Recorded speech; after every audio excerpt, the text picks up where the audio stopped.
حضرت آقا رسول خدا صلی اللہ علیہ وآلہ وسلم نے ارشاد فرمایا کہ الجلوس فی المسجد انتظار الصلاة عبادت، مسجد میں آ کر نماز کے انتظار میں بیٹھے رہنا یہ عبادت ہے، یہ خود عبادت ہے۔ آپ بیٹھے رہیں نماز کے انتظار میں، یہ عبادت ہے، عبادت ہو رہی ہے آپ کی طرف سے۔ ما لم یحدث، جب تک وہ بات نہ کرے، کوئی حدث، کوئی نئی بات۔ تو یہ سوال کیا کہ وما یحدث، کہ یہ جو کون سی بات نہ کرے تب تک عبادت ہے؟ فرمایا کہ الاغتیاب، جب تک غیبت نہ کرے، جب تک مسجد میں بیٹھے ہیں نماز کے انتظار میں ہیں، اگر غیبت نہیں کی تو پھر عبادت شمار ہے، فضیلت ہے یہ چیزیں۔ اور پیغمبر اسلام نے فرمایا لن تزالوا بخیر من تظرتم الصلاة، ہمیشہ خیر اور نیکی پر رہو گے جب تک تم نماز کے انتظار میں رہو گے۔ مومنین کی خصوصیات میں سے ایک یہ ہونا چاہیے کہ وہ نماز کے انتظار میں بیٹھے رہیں۔ ایسا نہ ہو کہ نماز ہمارے انتظار میں بیٹھیں کہ اذان ہو چکی ہے، ابھی انتظار میں ہے کہ لوگ آ جائیں تو نماز شروع ہو جائے، یہ ٹھیک نہیں ہے۔ حضرت آقا رسول خدا صلی اللہ علیہ وآلہ وسلم ارشاد فرماتے ہیں کہ انتظار الصلاة بعد الصلاة، ایک نماز کے بعد دوسری نماز کے انتظار میں بیٹھنا۔ نماز ظہر آپ نے پڑھ لیا، اب آپ انتظار میں ہیں کہ نماز عصر بھی باجماعت انجام پائیں، اور آپ انتظار میں بیٹھے۔ فرمایا کہ یہ انتظار کنز من کنوز الجنہ، یہ جنت کے خزانوں میں سے ایک خزانہ ہے۔ اگر انسان کو جنت کے خزانوں کی معرفت ہو تو یہ کہ جلد بازی نہ کریں، نماز ظہر کے بعد بیٹھے رہیں انتظار میں، مثلا یا ظہر سے پہلے تشریف لائیں چند منٹ پہلے، صرف اسی فضیلت کو کمانے کے لیے کہ بھائی انتظار میں بیٹھوں گا تو جو ہے ثواب ہے، اور یہ جنت کے خزانوں میں سے ایک خزانہ ہے۔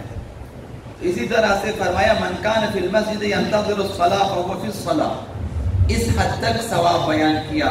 جو شخص مسجد میں نماز کے انتظار میں ہو گویا وہ نماز ہی کے اندر ہے، یعنی وہ نماز پڑھ رہا ہے۔ جس طرح نماز پڑھنا عبادت ہے، نماز کے انتظار میں بیٹھے رہنا بھی عبادت ہے۔ یعنی ہمیں چاہیے کہ ہم قبل از وقت آ جائیں اور نماز کے انتظار میں بیٹھیں تو خداوند متعال بہت ہی اجر عنایت فرماتا ہے۔ فرشتوں کی دعا، ان ثوابات کے علاوہ کہ پیغمبر اسلام نے فرمایا ما منکم احد یخرج من بیتہ متطہرا، تم میں سے جو بھی شخص اپنے گھر سے باطہارت ہو کر نکلے، طہارت کے ساتھ وضو کر کے آ جائے، گھر سے اپنے گھر میں وضو کریں اور پھر آ جائیں مسجد کی طرف، فیصلی الصلاۃ، تاکہ مسجد میں آ کر نماز پڑھیں۔ اسی نیت سے وضو کیا اپنے گھر میں اور آیا مسجد میں، فی الجماعت، تاکہ باجماعت نماز پڑھے مع المسلمین، مسلمانوں کے ساتھ، ثم یقعد ینتظر الصلاۃ، اسی نیت سے آیا مسجد میں کہ میں جب باجماعت نماز پڑھوں گا، پھر انتظار میں بیٹھا یہ کہ جماعت قائم ہو جائے تاکہ نماز باجماعت ادا کرے۔ ثم یقعد ینتظر الصلاۃ الاخری، اگلی نماز کے انتظار میں بیٹھا، الا والملائکۃ تقول، فرشتے اس شخص کے لیے دعا کرتے ہیں اور کہتے ہیں اللہم اغفر لہ اللہم ارحمہ، یہ فرشتوں کی دعا ہے، خدایا اس شخص کو بخش دے اور اس شخص پر رحمت نازل کرے۔ جب تک آپ انتظار میں ہیں فرشتوں کی دعائیں بھی چلتی رہتی ہیں منتظرین نماز کے لیے، فرشتوں کی دعا جاری ہے، رحمت کی دعا اور مغفرت کی دعا ہوتی ہے۔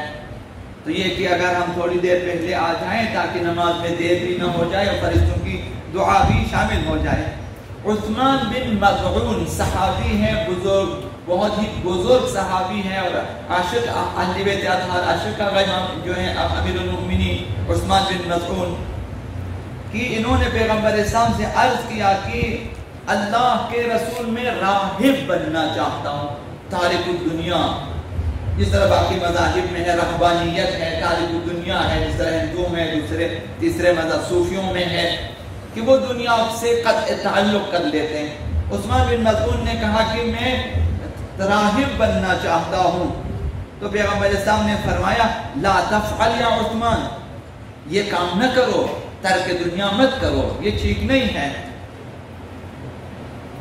فَإِنَّ تَرَهُّبُ أُمَّتِي الْقُعُودُ فِي الْمَسَاجِدِ، میری امت میں رہبانیت یہ ہے کہ وہ مسجد میں بیٹھا رہے، آئی مسجد میں، وہ مسجد میں بیٹھے، انتظار الصلاۃ بعد الصلاۃ، ایک نماز کے بعد دوسری نماز کے انتظار میں بیٹھنا، یہ میری امت کے لیے رہبانیت یہی ہے،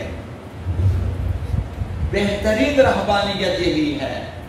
دوسری رہبانیت اسلام میں جائز نہیں ہے، لا رہبانیت فی الاسلام، اہل بیت اسلام میں تارک دنیا نام کی کوئی چیز نہیں ہے کہ انسان جو ہے دنیا ترک کرے کہ میں شادی بھی نہیں کرنی، کاروبار بھی نہیں کرنا، گھر بھی مجھے نہیں چاہیے، جائیداد بھی نہیں چاہیے، ایسا نہیں ہوتا۔ پیغمبر اسلام نے منع کیا، امت کے لیے یہ چیز صحیح نہیں ہے۔ تو یہ رہبانیت، اگر کوئی شخص راہب بننا چاہے، فرمائے کہ مسجد میں جاؤ، نماز پڑھو، دوسری نماز کے انتظار میں بیٹھے رہو۔